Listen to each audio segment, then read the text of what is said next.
ladies and gentlemen. Welcome back to what is going to be my favorite podcast of the year. Boo.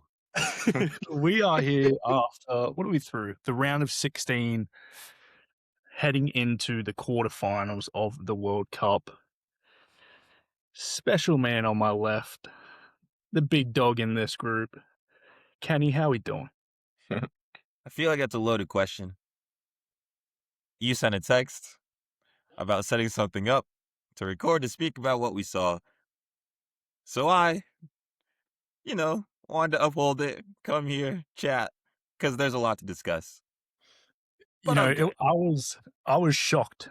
I was shocked you actually was like, yes. So Well, I appreciate you being it.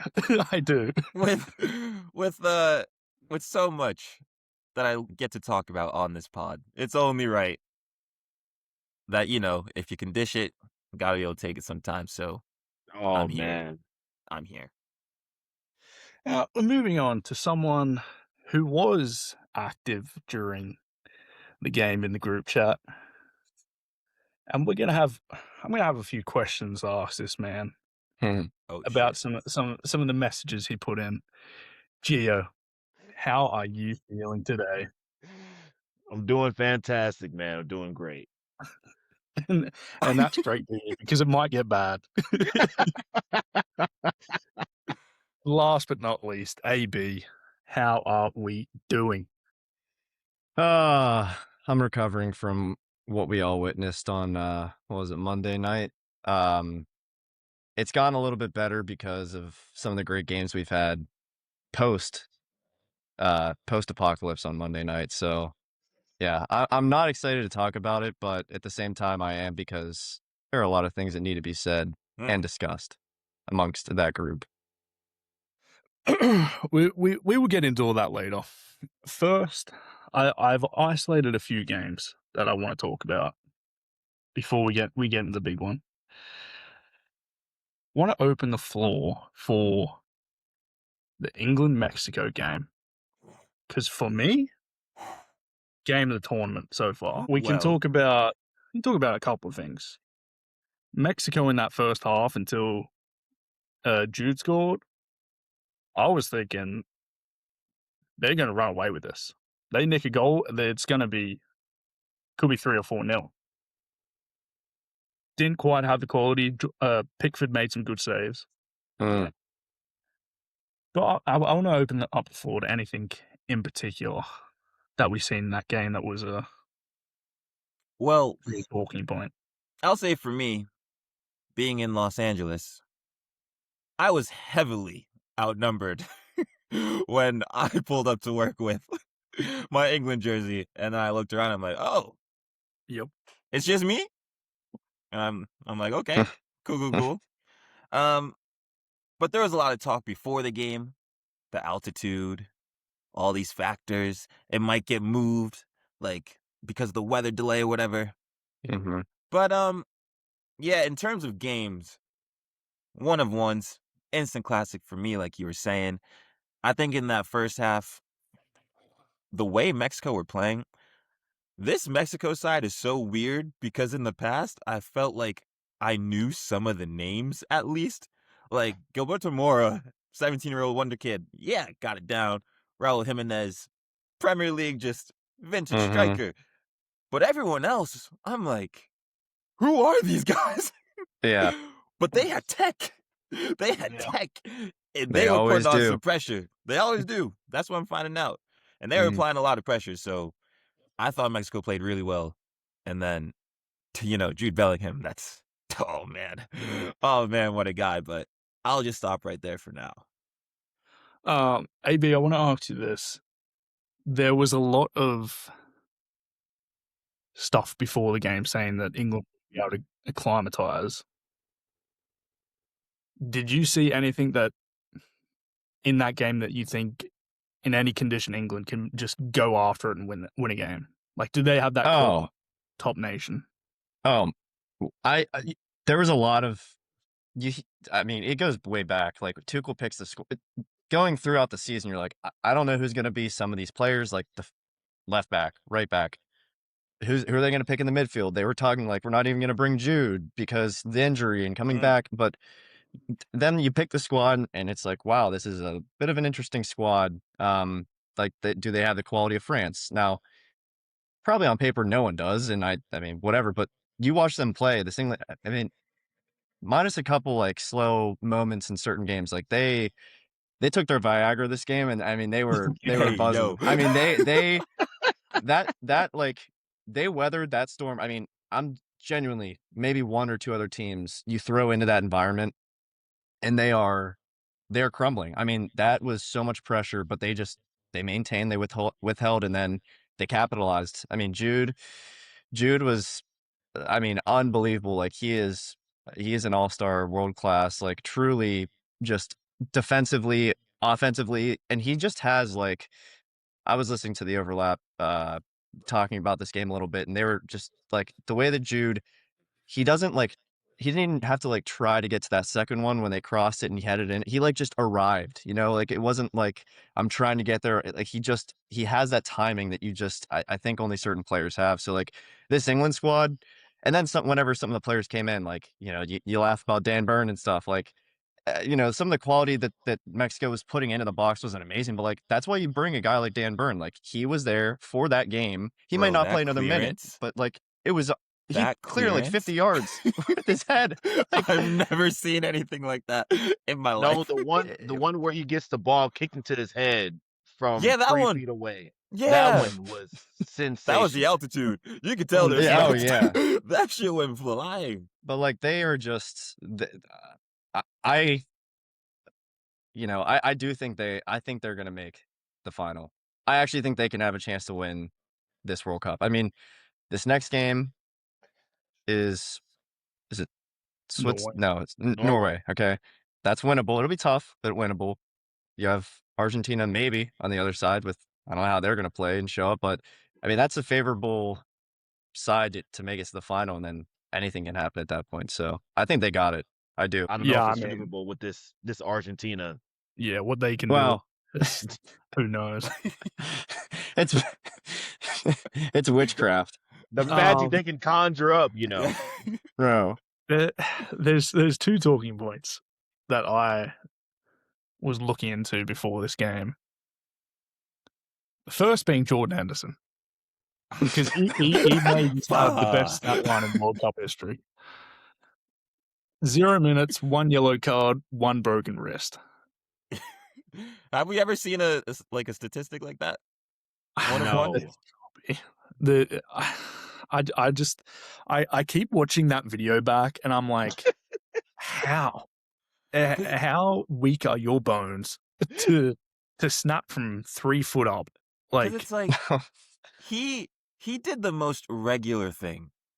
It was the most regular thing. So it's like, what is he, 35, 36, around there? That's just so unfortunate, man. Like, your country does this, and then you get stretchered off?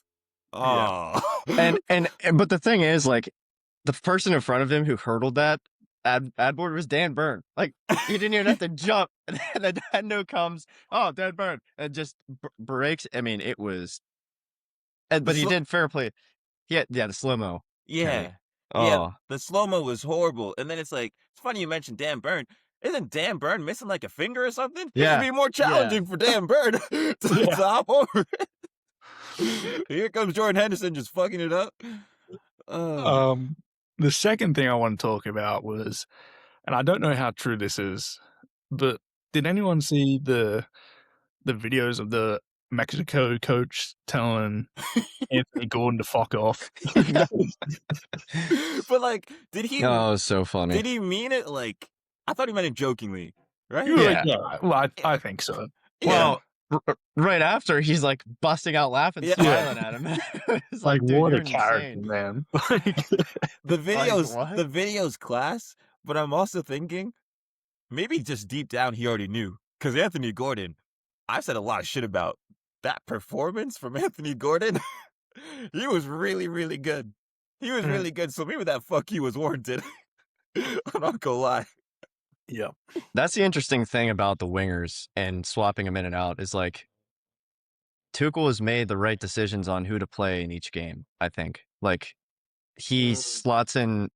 Well, I mean, like the last 2 games, especially like the knockouts, who he's played has been great for when they've been on, and who started. I mean, you have Saka started this one, right? It was Mhm. Saka and Gordon. Got the Yeah, like assist. Saka in this game makes sense to me. Like he's calm on the ball and he can hold it up and he'll like get a foul.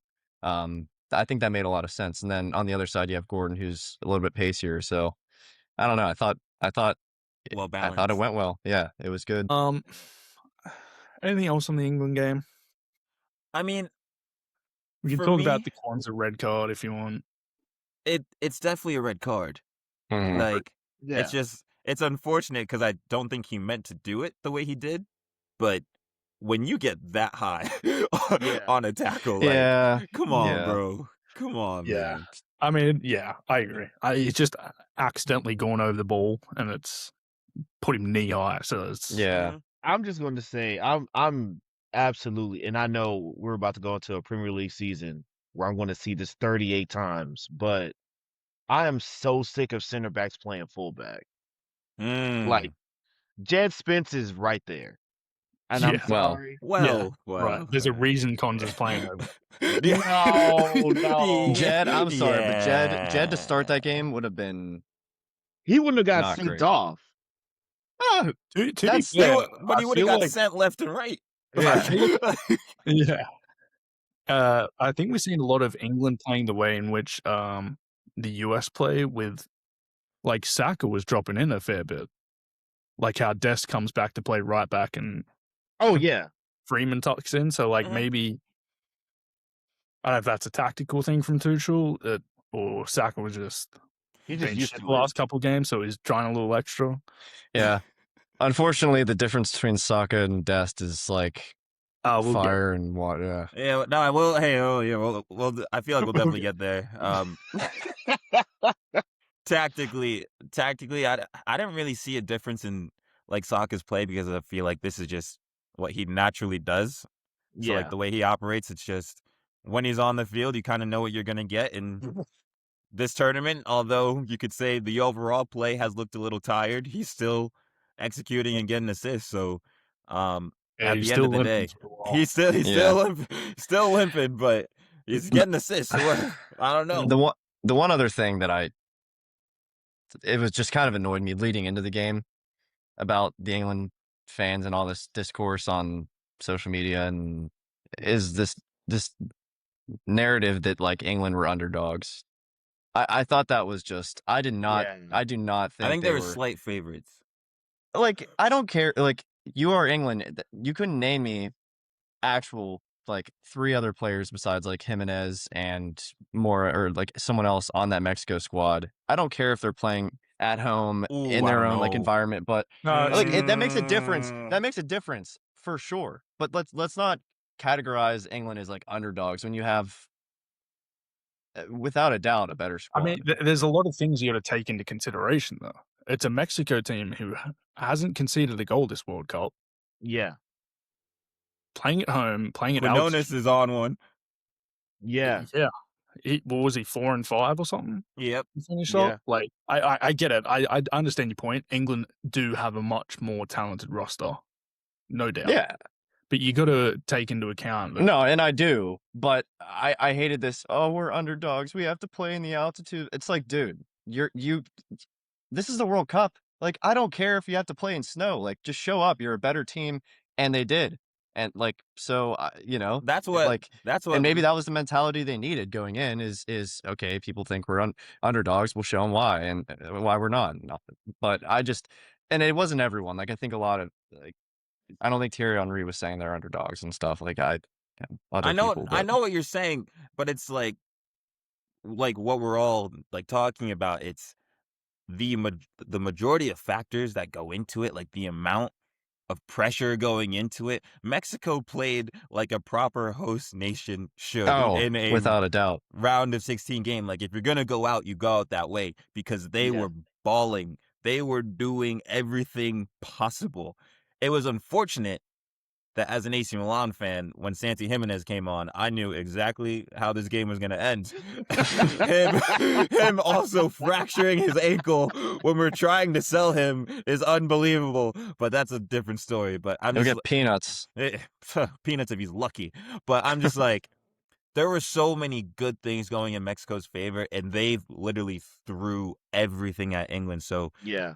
For me, that's the best England performance I've seen as a collective unit, and they deserve all the plaudits in the world because it was like a bend don't break mentality. Like getting a red card with 35 minutes left and you still hold it down. Tough. Fair play. I will say, as somebody that was watching it at a bar, like in Houston, the population of Mexicans in Houston Hey, is a lot. Yeah.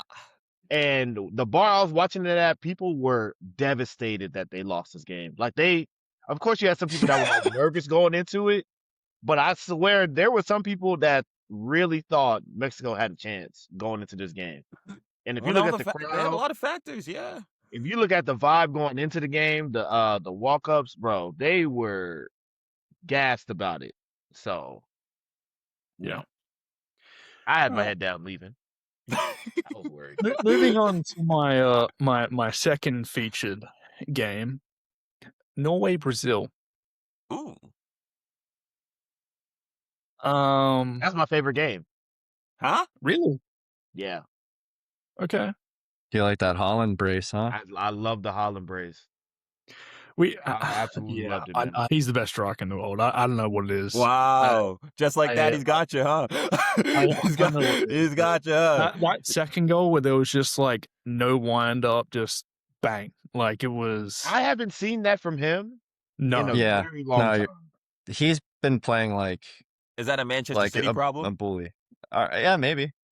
Okay. No, I mean, maybe. I'm just asking questions. I mean, I don't know. That was just some shithouse. Like, I'm literally just gonna smack this, and that reminded me of, I don't know if you've ever seen the clip of him just like hitting that volley just as hard as he can into the net, and one of in a Norway training.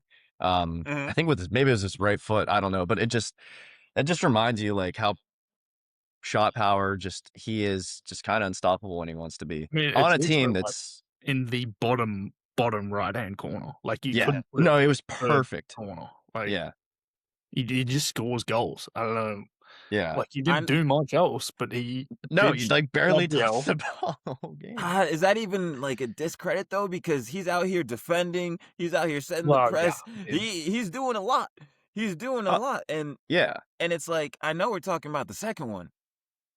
That first one, he jumped over a certain. He jumped over. He jumped over. You don't know how happy I was, busting out laughing watching that. Like, I mean, he's Gabriel. It's just Gabriel. Like Haaland dunked on him. He always gets the last laugh. Yeah. And that Brazil team, oh boy. Well, one of my talking points was, what the fuck was Neymar doing? Dude. With Odegaard? Like an absolute toss. With Odegaard? With Odegaard, with the goalkeeper, like... Well, like, I feel you scored a nothing 98th minute pen. Like I feel like Brazilians are really like fragile with the ego. Oh, for sure. Yes, they are. They have so much history, and like, I get it. You have all these World Cups. I would be like, I wouldn't be acting the same way, but like, I would have that sense of pride. I'd have that sense too. Yeah, but like, but also, Odegaard, dude. Yeah. Like, well, you didn't see the clip? Maybe I didn't. So like, they were playing keep ball like in the like top corner or whatever. Mm. Odegaard got it. Neymar was on him. He did like a little step over, like crossover, like little flick. And then Neymar was like, "Oh, this is what you're doing." And then he must have just saw like red and he chose chaos. I didn't know Odegaard had that little bit of Yeah, that's what I'm saying. He's not supposed to be doing that, because after the season, I'm like, well, he's got to prepare. This for? he's got to prepare for Turkey. Yeah, you're going back to 1-2 touch football. Crazy. But no, like you're saying though, for Neymar, as a Neymar fan, it's like sad to see that like that was his last game. I mean, it's I don't want to say it's his fault. I'd blame it more on the country for making Ancelotti like pressure him to bring him. To be honest, when you have a certain João Pedro just chilling, who's already went to the States before and did this, maybe it would have been nice to bring him. But I mean, I was happy to see Neymar go. what do you, hey, watch your mouth. What are you talking about Neymar like that for? Dude, I mean, he didn't deserve to be there. I didn't need to see him play. He should have just not even like gotten any minutes, or if he did get like, and that's awesome. Like I love Neymar from all the way up until he went to PSG, and then it was kind of just like, He I showed don't his really best work at PSG, low key. No, Low he key. did Low pretty key. well, but Not his low best key. work. I got tired of him. His best year, I think, was the Barcelona like treble. I think that was his best year. But some of his like collective work at PSG, he was moving different. Yeah, he was moving different. I think that's up for discussion, but this might be elitist of me. I don't want to see anybody going to the Brazil team and you have links to play in Cincinnati. I'm good. You should not be there. And that's just, there's no way. I have to watch Igor Thiago play up front and João Pedro's at home. I love Rayan a lot, but it's too soon. Yeah, there was so many holes in this team that it irritated me. So I was happy to see him go. So I brought up the point, why would you sign Ancelotti on a 4-year deal before the World Cup? Like, we'll extend his deal for another 4 years before the World Cup. Because after this showing, I wouldn't be like, yeah, Ancelotti needs to go back to Brazil. I don't think it's most like managers could have done that with Brazil. I feel like he's Ancelotti's always like a player management, just like vibes guy, less tactics. And I know we're talking about Neymar and how he shouldn't have been there. But if we watch that game, that Endrick miss. Oh, it was brutal. That Endrick miss 1v1, that is insane. That is insane. The Bruno G miss pen. Like, Brazil had their chances and they didn't capitalize. So, like, I don't know how much other coaching Ancelotti like does on the field to get a result. Yeah. I tell you where he went wrong. He started Martinelli. At the 10. At the 10 is crazy. That's crazy. At the 10 is crazy. That is crazy. You put him on for 15 minutes and let him run. That was crazy. And then you go and put him in a playmaker position? you tell me Martinelli's going to dictate this game? When was the last time Martinelli like had a responsibility to show that he's a playmaker? You think Arteta wants playmakers? You think that's okay? But I think that he was trying to do something where he had the front four rotating a lot because Vinny would play on the right sometimes, but it was just not. No. It didn't make I don't know. sense. I just think Brazil, there's less Brazilian talent than there used to be. That's not to say it like just as a general thought. No, I agree with that. Less talent? Yeah. I think the names aren't there. Well, that's because none of the names end in like Inho or like an actual Brazilian name. I don't know. Like, some of these names are crazy. Like you just roll out like, I don't know, no name. I mean, if you have like Danilo playing right back at this point, like I don't know, there's just some players same with like Ryan. He was good for Bournemouth this year. There's like had some really good moments, but I think it was maybe a little bit too much for him, to be honest. Who to start every game? Who would you have put at the right? Bro, fuck it. Well, yeah, he got hurt. Probably sucked. Well, if he brought João Pedro, I probably would have played Cunha off the right. Yeah, I did think Cunha was pretty good actually this tournament. Like he did all right. I think so too. But like, who would I play? I don't know.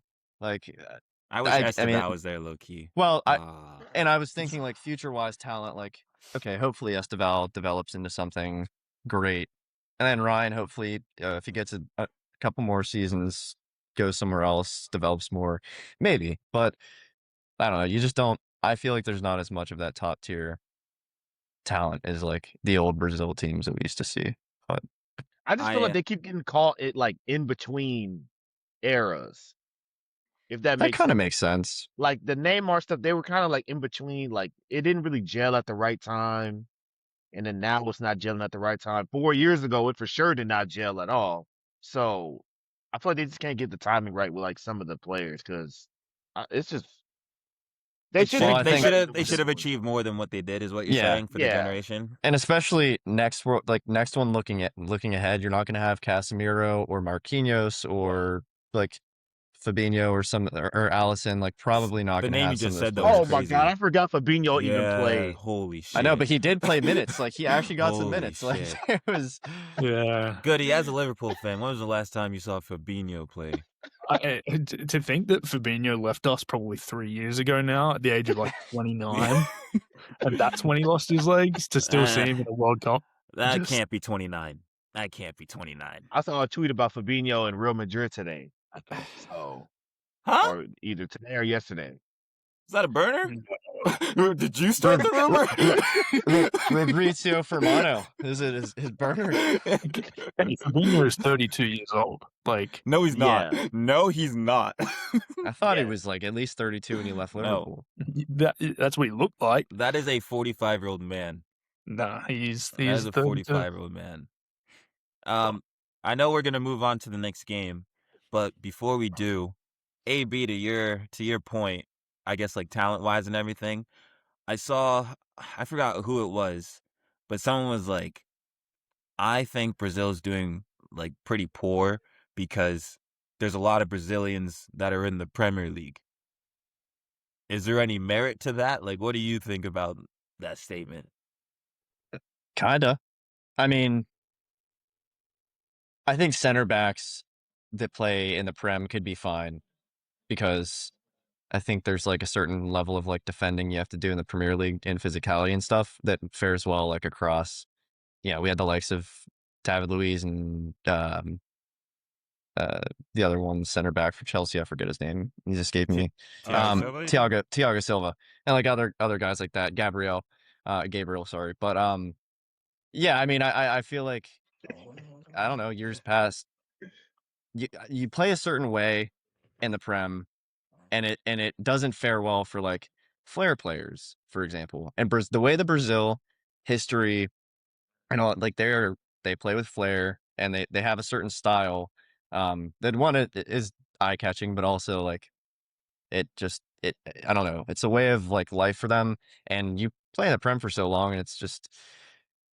I don't know, it kind of eats at you. You don't see as much of that. And then, you're playing like Martinelli, like head down run, like Vinny has a lot of flair and stuff. And you see that, Rodrigo as well, like he didn't get to play, but I think there's less of that. And it, I don't know, a lot of players from the Prem that play here just aren't flair players.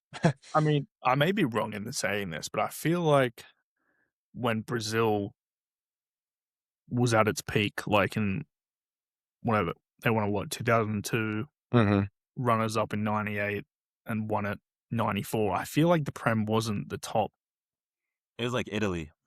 Yeah, it was like Italy. Yeah. Like, you know what I mean? And I mean, it's before our time, so I can't really be like.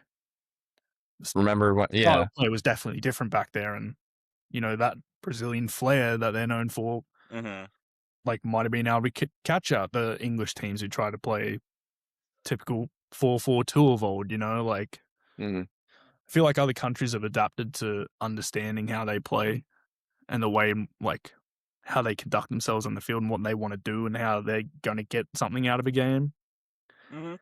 So I think it's just a different, like, I don't think because there's no Brazilians in the Premier League that they're not winning it. Like, I don't think that argument really.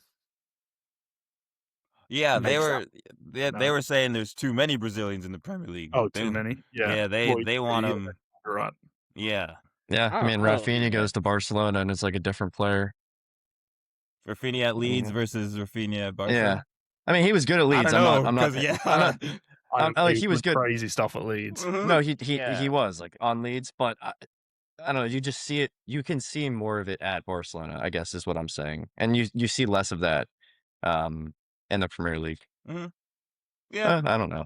no, I just want to bring it up because I'm like, That's a good I feel question.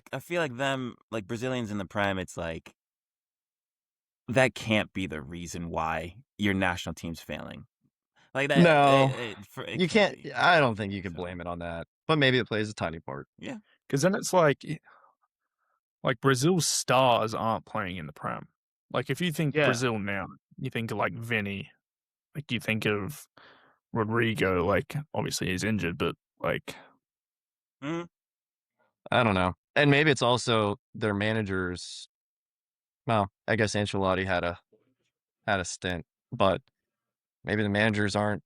They want to play a certain way, but these players are used to playing another way. I mean, that's the whole thing. I mean, you could say that about every single national team. You have to be able to manage in a short period of time, and just be able to change tactically. I mean, I would argue Ancelotti was probably the right choice because he is mainly just vibes. Like he is kind of just like And Vinny go loves out there. that. Vinny loves that. Yeah. So Sure, but then like I don't know if you can vibes like the World Cup anymore. Like Martinelli doesn't know what a vibe is. You know, like he's got some other guys who just he had a midfield that has no vibes.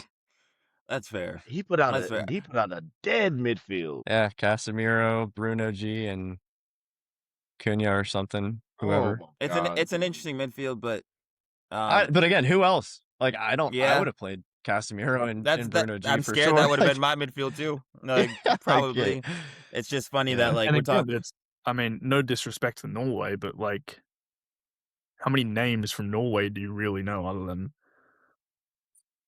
Odegaard, Sandy Haaland? Berg, You weren't there I for could tell you- Bodo Glimt. I could tell you that Patrick Nusa, that left winger they had he is filth. That Nusa guy, Noosa's good. dude, he's filthy. Noosa's good. Yeah. It's funny, Gio, you mentioned Berg because I saw that. I'm like, Sanderberg? Like Premier League? And it's a Yeah. Bro, he's complete- been good. Yeah. Yeah. But vibes are definitely Norway's favor. Have you guys seen the Haaland, like, YouTube stuff? Like, he is just out here. Wasn't he in Vibe. Texas? Wasn't he Yeah, in Texas yeah. doing the cowboy Cowboy hat, hat, the the cowboy boots, hat, yeah. the boots? having a good old He- time. Having a But, like, great so old funny. time. if you're Norway at this point, just fucking run with it. You're playing with Yeah, oh yeah. house money. Like, Oh, yeah. who And he's cares what happens? He's going against a Premier League side. Like, he Yeah. knows these Yeah. defenders. True. They have a chance. All right, well, moving on. Final game before we get into the big one, into the. I'm scared we've already talked so much about other games and we have like the other game to still I talk know, about. I know, It's I know. scary. We can talk about who did they play? We can talk about the Argentina game. I feel Argentina. We don't have to Egypt. talk about Sorry. Switzerland and Colombia. No, You didn't miss a this thing. is the last one. Argentina, Egypt. That Argentinian rather, first half was absolutely shocking. Yeah. I don't know 70 minutes. what it was. Yeah, you're saying first half. 70 we minutes can- was bad. I was going to say we can stretch a little bit. Credit to Egypt. Yeah, I mean, I like, feel bad for Egypt. I do. Mhm. so if we're just going to go straight to the second half, because I feel like that's where Yep. everything's going to happen. With Egypt, also with all of the, I feel like new fans are just people getting used to the World Cup and just soccer again. Everyone's complaining about this solid challenge. And then everyone's complaining about that whole instance. And I'm just sitting here, I'm like, what do you mean that's a foul? It's never a foul in a million years. He lost the Yeah. ball and then he fell. Like, if you want to talk about corruption, we can talk about the Lisandro Martinez thing before you talk about this solid nonsense, because all this arguing, hooting and hollering I saw, that was never a penalty. So I just had to call it out because I saw that online and I'm just like, what are people talking about? I'm confused. It was that bad that, and I've watched Mo Salah play for 8 years. Every time he goes down in the box, it's arms up, like Going screaming. for a swim. There was nothing from him. There was no There's reaction. nothing. Like a player will tell you if he's been fouled or not, Mm-hmm. or a defender will tell you if he made the foul. There was no reaction whatsoever. Yeah. Like, so I don't know. It's these casuals, man. These casuals. Oh my These God! I had to casuals. explain why the goal got taken away while people were screaming corruption in a group chat. And in that same group chat, I watched a man lose $700 by not cashing out when he should have cashed out on Oh. Egypt. Ah. But you know, Ah. 700 it is what it is. in this economy? Yeah. Ah. That's That's brutal. like 4 days rent. Yes. In Los Angeles. Yeah. Yeah. But let's talk about the GOAT. Well, wait, Most can we be like corrupt first and like talk about the Lisandro Martinez thing? yeah. Go ahead. I don't know what side you guys are on, but that should never get called back. No. That should never get called back, right? Are Yeah, we that aligned? that was scandalous. That was like, if we're gonna talk scandals, that was scandalous. I can see how it can be called back. Yeah. Should it? No. Absolutely not. We This watched is the my problem Prem. with We've seen VAR. worse. We've seen And a lot this worse. is just the classic big nations are favored over small. Yes, but it's also like, how much, like, not credit, or like, how much power are we gonna give VAR to go back all the way? They got tackled by the opposite corner flag, man. Like, Well, there were so many opportunities, and I understand the phase of play. It never went out of bounds. I get it. didn't But change possession. if you can't tackle me from my own corner flag, like, guys, this should never get called back. Like, that's shambolic. That's shambolic. Oh. So, Kenny, what's your issue with it? Is it the time it takes? I think it's the time. And it's the amount of opportunity they had to win the ball back. It's one of those situations where it's like, yes, VAR can technically be right in the situation, but that's the problem. Like, it's not played on like the technicality. It should just be played like what you see, like what is actually happening. Use your critical thinking. I mean, is that's what happened with the U.S. in the Balogun challenge. Whoa. When you start playing things clip for clip for clip, like, okay, you're gonna look at it differently. That's not the purpose of VAR. It's not to meticulously stare at a foul and determine whether or not you think like this should be overturned, or if it's a pen. Like, okay, it might be a foul, but the ref didn't see it in the run of play, and then play went on for another minute, and you know, you have someone crying on the field, and now I have to go take a look at something and stare at it for 5 minutes. I think it's ridiculous the way that they use it, and I'm pretty sure, and I don't, you know, quote me on this because I haven't read like the specific verbiage, but like,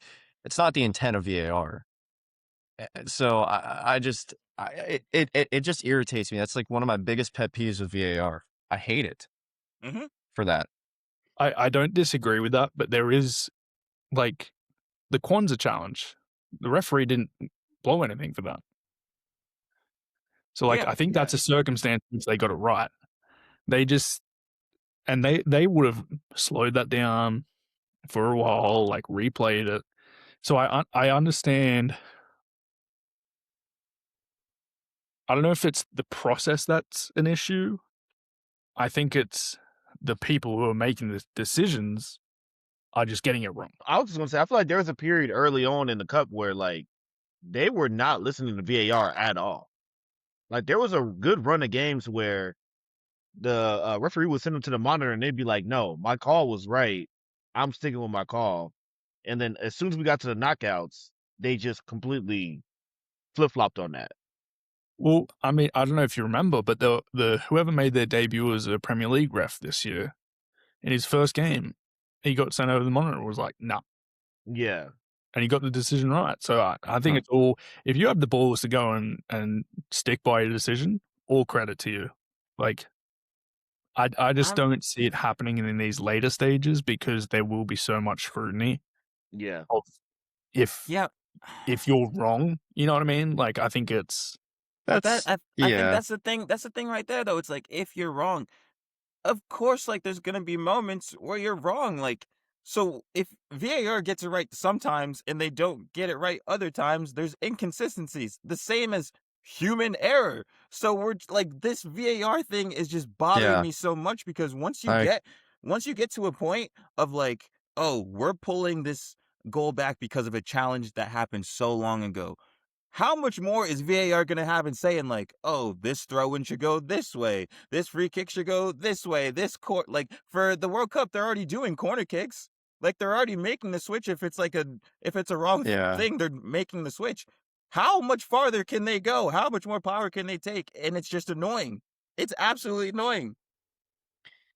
I am all for, and I don't think I've ever been for VAR. I actually would just love to just get rid of it. That's why we have refs in the first place. You either make a decision or you don't. I think that's the beauty of sports. And this is a take for all sports, slowing things down, but specifically soccer. I like the human error aspect of it. Like, yeah, it might not favor my team at times, and I'll be pissed, but like, that's emotion that I want to feel for a decision that was made by someone who could have been me, like making that decision. I don't know, but if a team goes and celebrates and has this big, emotional moment, and then you pull it back, and it's like, you're just ruining that moment with the fans, the World Cup, and just in general. I don't like it. I think it's ridiculous. And if you're not going to get it right 100% of the time, then really, what's the purpose of it? And that's my beef. Yeah. I think it's here to stay. I don't think it will. I agree. I agree. I don't think there's a way in which they could ever take it away now. No, you open Pandora's box and you can't get the toothpaste back in the tube, as they say. Yeah. Well, you can talk about the GOAT now. Just want to get that out. I mean, that was a special 15 minutes from Argentina. It really was. Like to come back from 2 down with, was it the 78th minute they scored the first? Mm-hmm. It makes, I mean, shit, if I was Argentinian, it would make me believe that you're going to win it all. Yeah. Oh, Like, I will. It's like, it's just funny because I really had them lose. I had them losing in the quarterfinals. Like that's where I have them. However, if you keep seeing this time and time again, it's not like they've played really good games. It's not like they've had really good performances. It's not like, of course, Messi is the standout because it looks like he's that team right now, but like, you could say that maybe they just don't get it done. But when you do it time and time again, when you keep doing it, like, how can I doubt you? How can I not have faith in this happening? So they just have these like 5-minute spells where they look untouchable. Yeah. And then you just like, I mean, if they could do that for 90 minutes, it'd be some of the best football anyone's ever watched. But I mean, the guy is 38 years old, so I know it's not. I think 39. yeah. For 90 minutes, but Yeah. I mean, they're a team of destiny. To do that with that amount of time, like Unreal. Messi, like the ball, of course, falls to Messi, and he freaking pings it off the crossbar. Excuse me. It was like, I actually, when he celebrated, and you can tell it was like different. That celebration was different. And Yeah. then the goal by Enzo, who I just think he's like the Enzo. Oh, I remember breaking out the last World Cup, and just, you're like, who is this player? He's so good. And it's Unreal. like, okay, he plays different for Argentina. He's been great. Him and Lisandro Martinez. Oh my two? God, Those dude, two? it's like, how are you? And I've never seen him cross a ball like that in my life. Really? McAllister has been great. I don't know. Well, I've been talking about Lisandro Martinez, man. Hey, I love the Butcher. Never seen I that love Butcher. his like passing ability out the back. It is actually very Different. good. Yeah. Different. I mean, it was a pin perfect pass. Perfect. Just, I mean, a little negative on Argentina here. Don't want to be dick riding too hard, but Julian Alvarez, Ooh, stinky. $100 million bid denied. Mm. Shit. I'd be saying, sorry, my bad. I meant to click yes.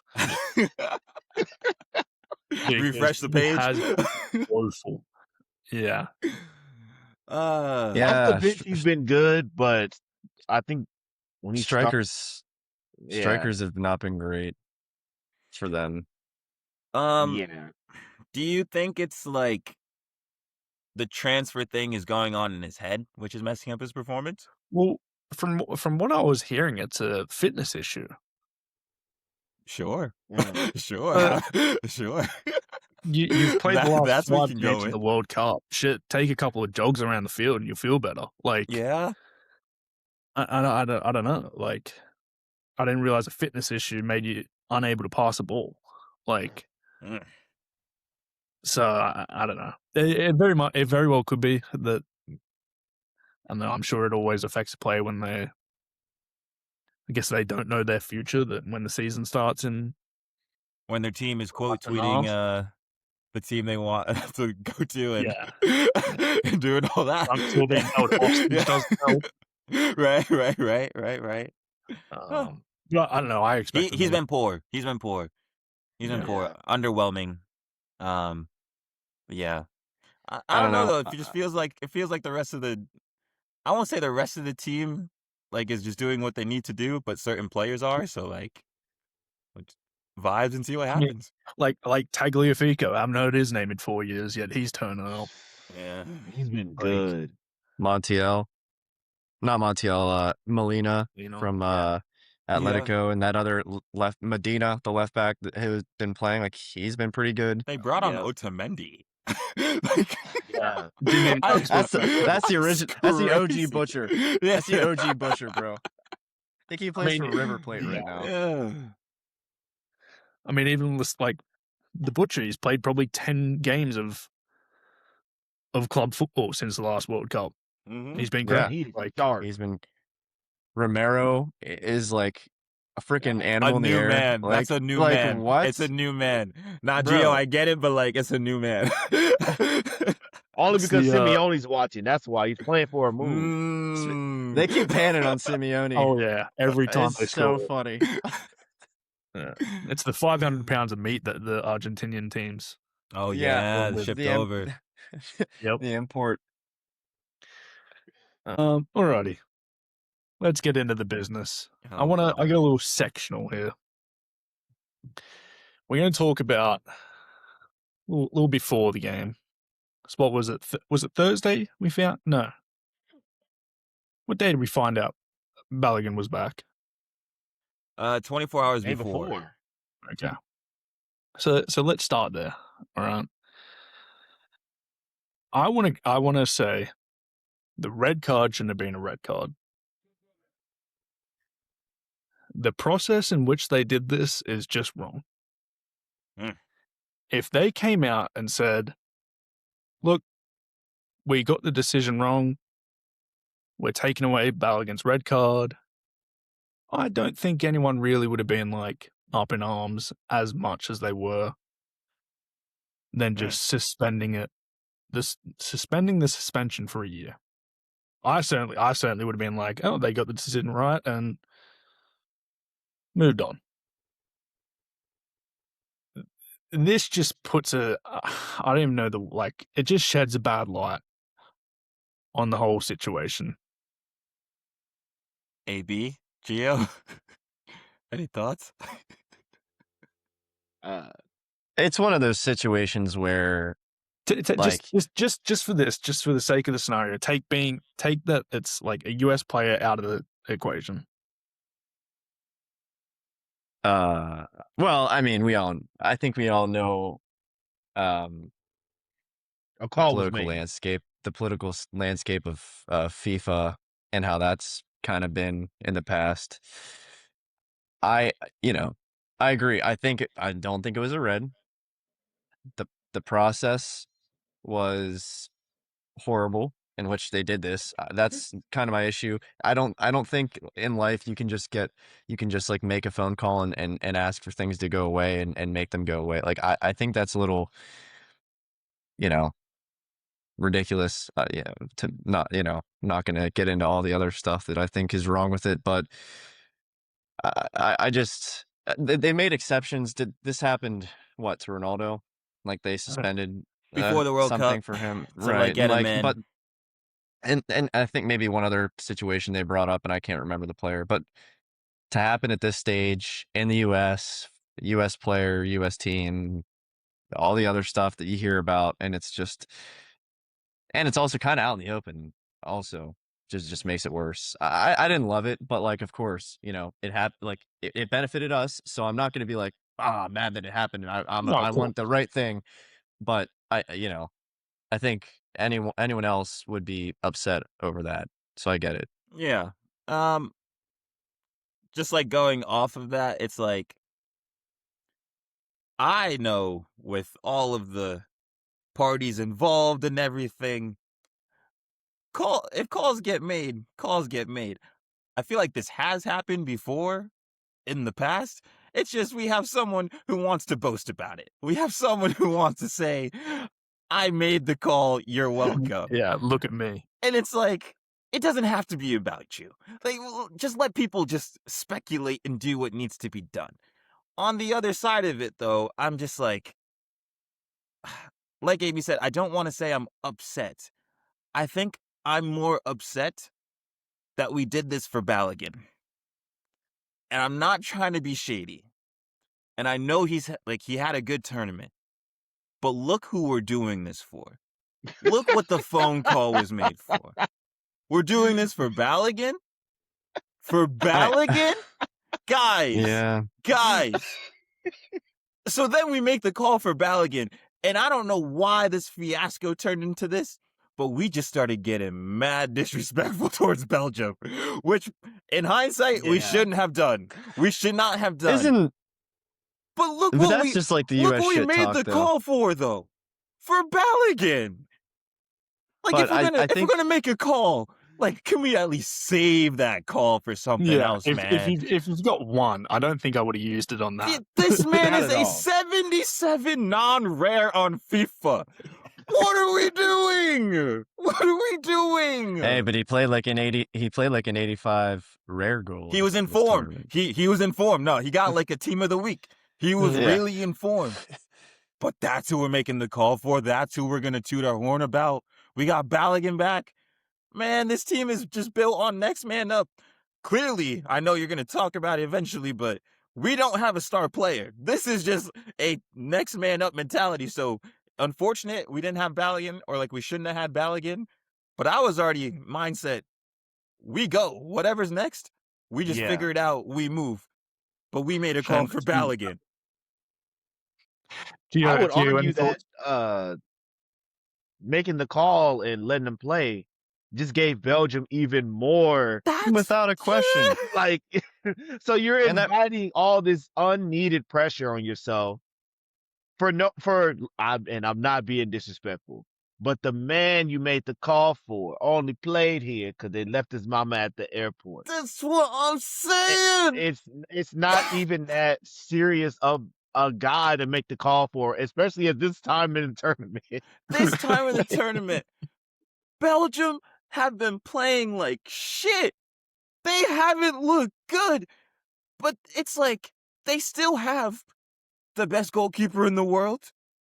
Kevin De Bruyne, I know he's old, but if he wants to show up, he can show up. He didn't even play.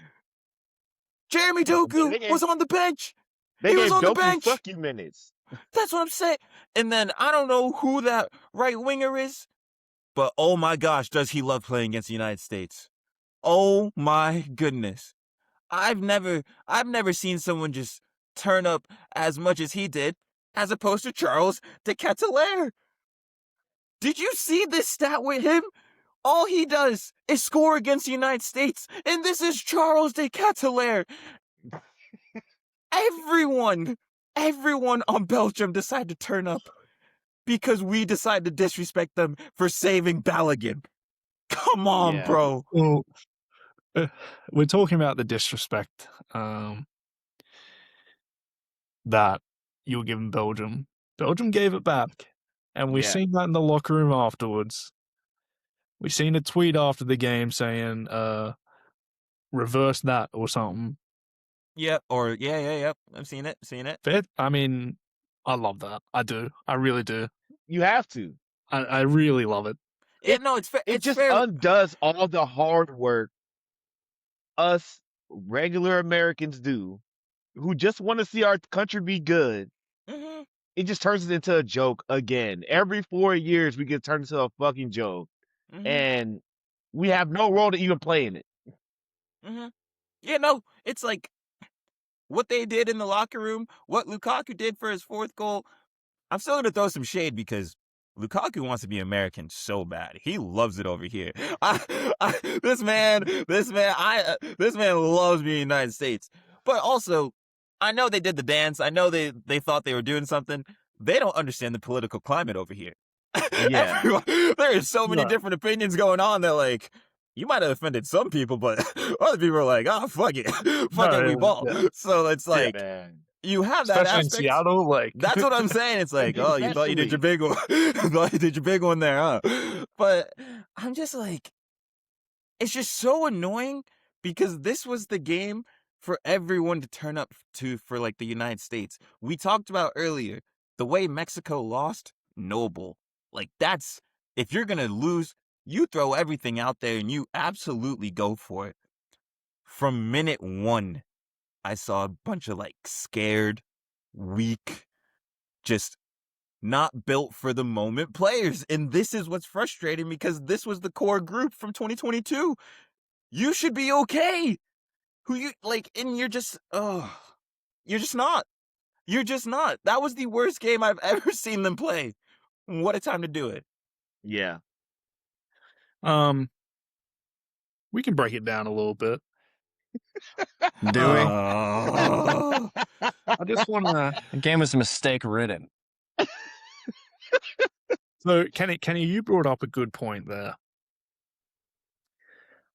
Watching that first 15 minutes, I thought, okay, maybe it's just a bit of nerves. They'll settle down.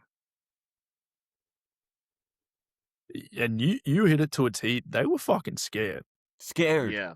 And Scared. I don't know why, because that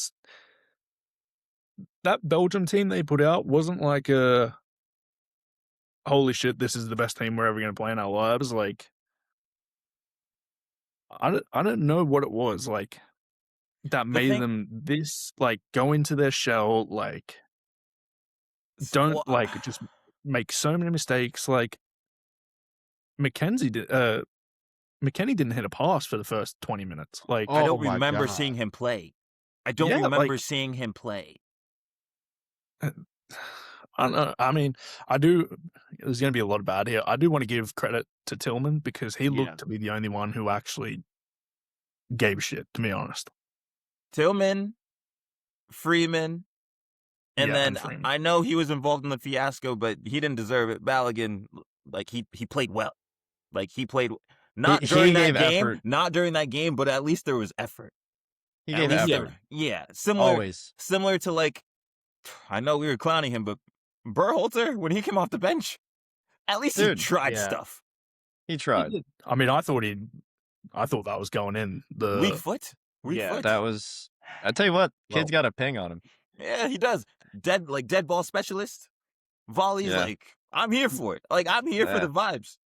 But, yeah, like Goody, like you were saying, switching their starting 11, like Belgium, I don't know if you guys saw, like, their last round, but, like, they took Doku, like, off early. Like, they hooked him early. So this might have been part of, like, the coach's plan all along. It's just annoying that with the whole fiasco we had with Balogun, I don't know if this played a whole... It must have played a part in why Chris Richards couldn't control anything, why Tyler Adams was like thinking he was on Belgium, why McKennie disappeared, and Serginho Dest. I don't know if I can ever see him in a USA jersey again. I'm dead No. serious. I'm dead serious. Send him back to the Netherlands. Yeah, he might have to go Dutch. That was a joke. To think that's a man who's played for Barcelona. This Oh is Dude, my insane. God. Our badge is not that heavy. The U.S. badge is not that heavy. We're trying to build history. You can be a part of it. You shouldn't be scared. You played for Barcelona, Serginho Dest.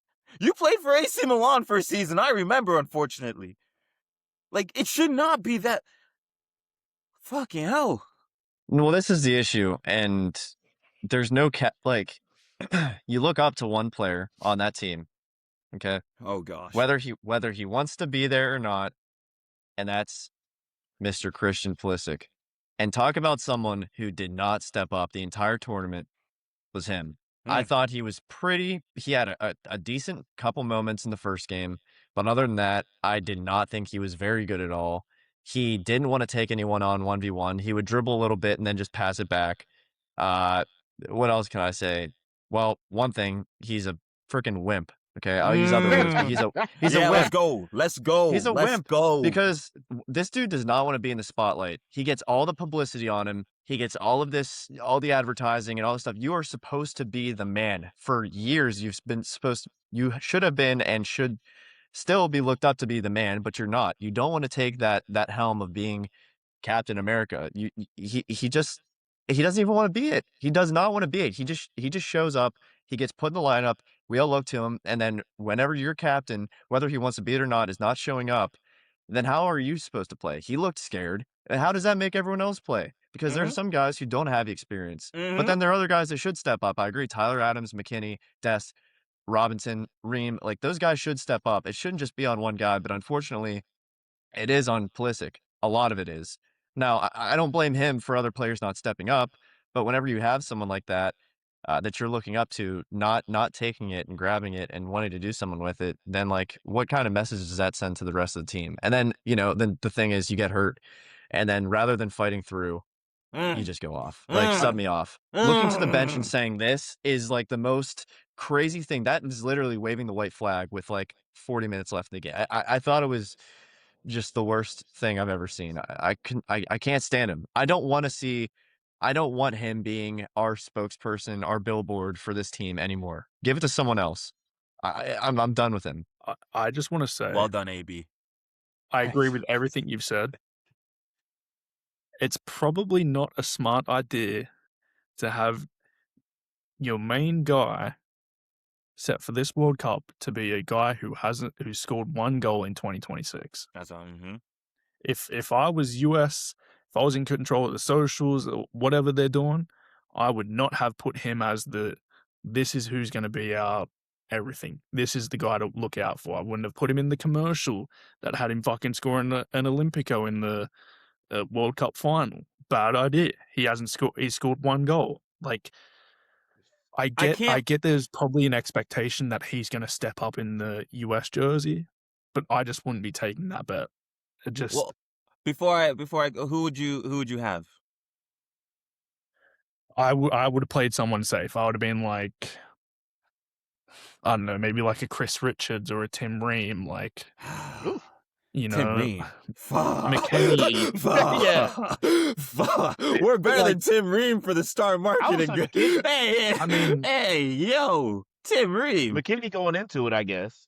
Yeah, McKinney was playing well. Like McKinney, Adams, or Richards for me. Bro, I get it, but at the same time, I don't. Pulisic has been involved with this U.S. team since like 2017, 2018. This is a Champions League winner. Like, this is someone who... Oh, God. But he was good in that game, too.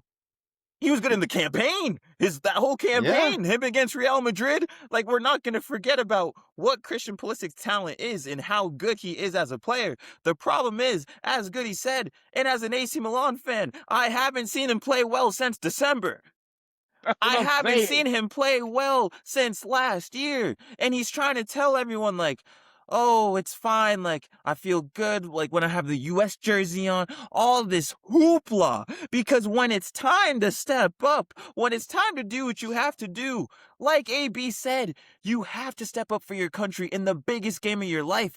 This is the round of 16. This is the biggest game in U.S. history. If we want to progress, this is where you step up. This is where their marketing dollars come up. And for you to get subbed off of you kicking someone else's heel on a shot? How fragile can you be, my brother? How fragile?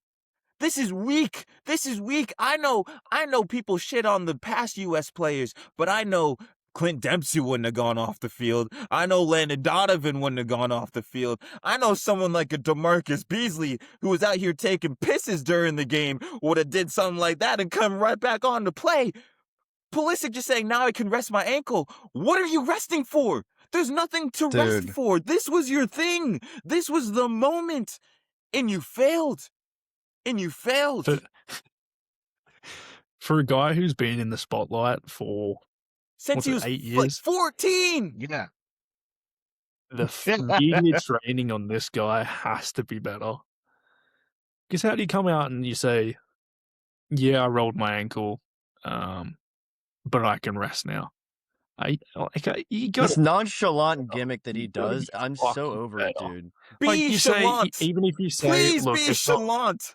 Like, I'm over this nonchalant nonsense. It's so stupid, dude. Like, we don't. What message are you sending to also the kids who want to grow up and be like, I want to represent the United States. I want to make like this U.S. soccer team better. And you see your captain leaving the field when he rolls his ankle kicking someone else. Like, dude, all of us have played with a rolled ankle or something worse. Like, you just play through it. It's the World Cup. He's thanking the fans for being like the 12th man, but you couldn't even be the 11th man. Like the adrenaline that you could have of like, oh, I'm hurt, but I'm gonna power through. I'm gonna do it. How does that not clock in your brain? How does not like clock for yourself? You won't have another chance to do something great with this U.S. team like you did this past World Cup. Plain and simple. That's it. Plain and simple. Yeah. For him, because what are you gonna be? 30, 31 in Portugal, wherever the next World Cup is? Yeah. There's so much work to do because of the way we lost. There's a lot more work to do as opposed to if we lost with some like merit, if we lost with like something standing that sets us back more than it sets us up for the next one. Yeah. And who knows what's gonna happen with Poch. Because if he's gone, which I think he's done. Dude, I think he's done. Like that's what I think. And then so we're gonna restart with someone new who's got different ideas, who has to like reevaluate the players, who now it's a mess. And this was our chance. Like Kenny said, this is our opportunity to make something of this because it's in the U.S. It's in front of our crowd. Maybe, and maybe that's shame on us for thinking that some of these players like can take that on. It is. No, it's not. It's not. You can't have everyone played poorly except for like Tillman and Freeman. Like this wasn't like they are just outclassing us. Think about every single goal we conceded. It was just a blatant mistake. Serginho Dest, I think he was blind during the first half. I simply think he did not have anything going on in his head. He was scared of the moment. Chris Richards on the Lukaku goal. You're already down 3-1. What are you? Just clear the ball. It's plain and simple. Clear the ball. And then do we have to talk about the AARP guy and Matty Hot? It's not Matty Ice. He's not Matt Freeze. This is Matty lukewarm, Matty hot, Matty like hottest temperature. It's done. You can't do something like that on the world's biggest stage. You can't. And the guy, you let Vanaken score? He's old too. Did you see the way he shot that shit? Did you see the way he shot that shit? And Tim Ream couldn't maneuver. He couldn't maneuver. He couldn't rotate the hips. There was no hips needed to rotate. He just had to stick up his little leg and he couldn't do it. Poor old Tim Ream getting dunked on by Cadillac and letting Vanaken do that. The fuck is that? Dude, it's just it was a shameful performance. I wanted to shut it off. It was just for me, I don't disagree. It was just absolutely shameless. How can you score? You make it 1-1, and then there's no reaction. Like you just continue to I don't know. Like surely there's a little kickstart. It's like, all right, we're back in this. Let's just calm down for the next 5-10 minutes, get to halftime, reassess, and we'll be all right. But there was none of that. They scored 60 seconds later. Yeah.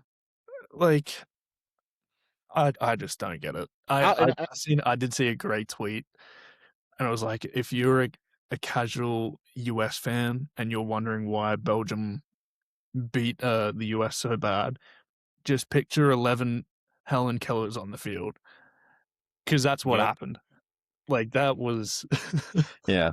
I mean, for anyone, this is the other thing that bothered me about that, is that you had I would get, at work, I'm the only guy who really watches soccer, who likes soccer. But everyone, no. I mean, I would have people coming up to me and going, "Oh, you're the soccer guy. Like, I've been watching the US. Like, how do you think we've been playing and all this stuff?" And I've been really into it and enjoying it. I'm excited to watch Mexico and England and all this. Wow, what a great game. And I'm like, yeah. And now I knew it, everyone was probably tuned in for that game, like wildly viewed game. And probably as soon as the second goal goes in, I guarantee you everyone just shut it off. They're probably like, I don't want, I'm not watching this anymore. They're not, because it's not like, and maybe that's extra pressure the players thought, like, we have even more people watching it than normal. But I just think it's just ridiculous, that we didn't even play like a good brand. We didn't fight. We didn't try and scrap back into the game. We just let them dismantle us. And that was not they're a decent Belgium side, but Cowardly they're not performance. It was, you could be a worse of a team, but like Cape Verde against Argentina. Hard. Okay. Like, can we give some effort like that? Can we do something? Because it hurts us more than it helps us, that performance. I think Like, way bad. To the casual fan, you look at that and you don't know. That's what I'm saying. You don't know that we know Belgium's not a great team. Yeah. But then you're like, holy shit, but like, it looks like we're getting spanked about. Like, yeah. Looks like, no, we got spanked about. Anyone who watches sports can see when you're getting smacked. You can turn on any sports game and just go, wow, does not look. I saw someone visually. say, I don't know much about soccer, but I know a lot about effort, and none of these guys are showing it. Like, this 1,000%. This is literally all it was. And AB, you bring up a great point with, like, people are coming to work talking about me about this. Like, we feel embarrassed as people who actually watch this. We genuinely feel embarrassed because we know, like, all the inner workings and like seeing the build up to this. Yes. And then for you to perform like that when all these eyes, I feel embarrassed. I feel dumb. Because we have to answer for it too. Yeah. Like, what happened? Why are you asking? Exactly. Look at them. Look at them. I can't explain that to you. I can't explain that performance to you. As much as I watch, that is something that's inexcusable. No, it's like, they made me feel dumb. Yeah. Again, everything. Good. I'm just gonna add my little 2 cents here and be on my merry way. The performance is shocking, right? The lack of heart from the captain of the fucking country is nowhere to be found at all. It does not help when you're looking over at the bench and you see a man in a fisherman's shirt have no plan B at all for this team at all. And I have to see Bear also come on to play every game. I'm not blaming him, but I'm also saying, dog, for you to bring on Haji Wright in the 93rd minute, when you have Balogun out there running around by himself and you have no other attackers on the pitch at all, it doesn't help. I disagree. So, yeah, but honestly, I disagree. This is the thing I've been shocked with this US team. Like, there's not that much depth. It's not. No, not at all. Damn. You play the same 11 every game. Yeah, but I'm not shocked about that shit. We still have growing to do. Like, this is where we are as a country. We got to a place of where I was confident enough to say this starting 11 can actually do something. Like, we stay there, and then it's 1 to 2 people come off the bench, and we just see what happens. Like, that's where I was. So it's like, Ricardo Pepi came on, like Hashi Wright came on, but none of this has to do with Pochettino. I think he actually made like coaching tweaks. Like we were getting battered, and then the hydration break, and then he pulls like Tyler Adams back. He moves Anthony Robinson like higher. He moves Alex Freeman higher. He was making the coaching changes, but you can't coach that performance. That's why everything is on these players. You cannot. There's no way you can predict that performance with all those mistakes. No. Like Pochettino, for me, we don't deserve him based on that performance. Yeah. Based on that It was performance. bound to get found out, man. Well, 4 games playing the exact same way. Four mistakes during this game. Gio, look at the goals, man. You look, the last look at the goals. The last 2, yes. The last 2? The last 2 were. The last 2? What about the first one? Was horrible. What about the second one? Dest. It's still Serginho Dest. At the end of the day, Gio, I promise you, if you were in the game, you're clearing the ball. If any of us are in the game, we're clearing the ball. We're not him. Yeah, you're right. We are not him. We are not him. I can't blame. I can't blame Poch. No chance. For me, this was it was a likable team. You know, after some of the games, they'd win, and you'd see them on the field, sing country roads, and Poch is out there. Like it was good vibes. It was good, but you cannot. To me, I don't think you can coach effort. I think maybe when you're younger you can coach it, but like I think you have to. Effort comes from yourself, and if you notice yourself, like playing a certain way, you can change the way that you play. You can give more effort. You can, and I just don't think they were giving it. I don't. I don't disagree with that at all, but there has to be some factor in which it made 8 out of 11 players have no effort. There's got to be something. Well, yeah. I mean, that's certainly something. What that is. They were scared. Yeah. And then they play timid. And scared is the kind PG of word. Displays a lack of it. I thought of a lot more other words over the past 48 hours. And that's the other, like, and there's 2 roads. You either play the way they did, or you step up and you man up. Okay, and we've been told you're playing kind of, you're playing scared, or you're not playing with energy. Other team, dude, go stick someone. Like, get a hard challenge, get the team fired up. Show that like you are aggressive in this game. You could play with but they never did that. There wasn't a moment, and it could have been the Tillman goal, right? But then immediately after, we get scored on, and all that goes away. Mm-hmm. And we didn't really have much to begin with, but that could have been the catalyst, and it wasn't. And I don't know. I don't know where to go from here with this team. I honestly think it was. I thought something would change around once. What's his name? Onana got injured because he was bossing the field. I thought that too. It went the other way. No. The U.S. actually started pressing in the second half. We were doing okay. No, we did. But think about the timing of that goal, that third one. It's shambolic. You can't make that up. Like, we were actually trying to put something together, and Matt Freese does that.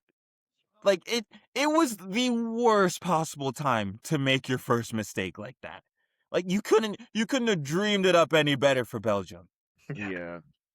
Like, these mistakes are horrid. So that's why I'm like, Pochettino, I have nothing but good things to say about you. These players, 2 spots are secured for 2030. Tillman, Freeman. Everyone else, that's where I'm on right now. That's the time I'm on right now. I think that might be a good time to end it. Yeah, you did the big one. The big one. That's a good one. Right, little quick prediction. AB, who you got winning it all? You know what name just... I hate this. I'll be quick. England. Yeah. Okay. Yeah. This is the first name that popped into my head. Kenny, you going England as well? 1000%. Okay. Wow. Shit. I was going to go England as well, but I'm going to have to change it. Hey! Gio, who you going for? France. Okay. That's fair. I'm backing a France-England final, and I'm going to back France to win it.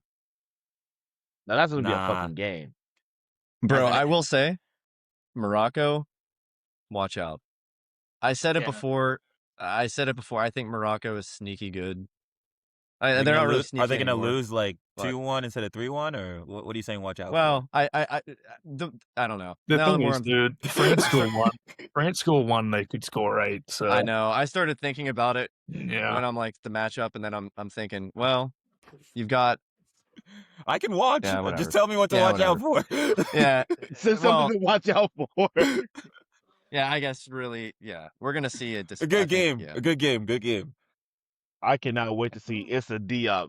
I can't wait to see him. The Moroccan Diop.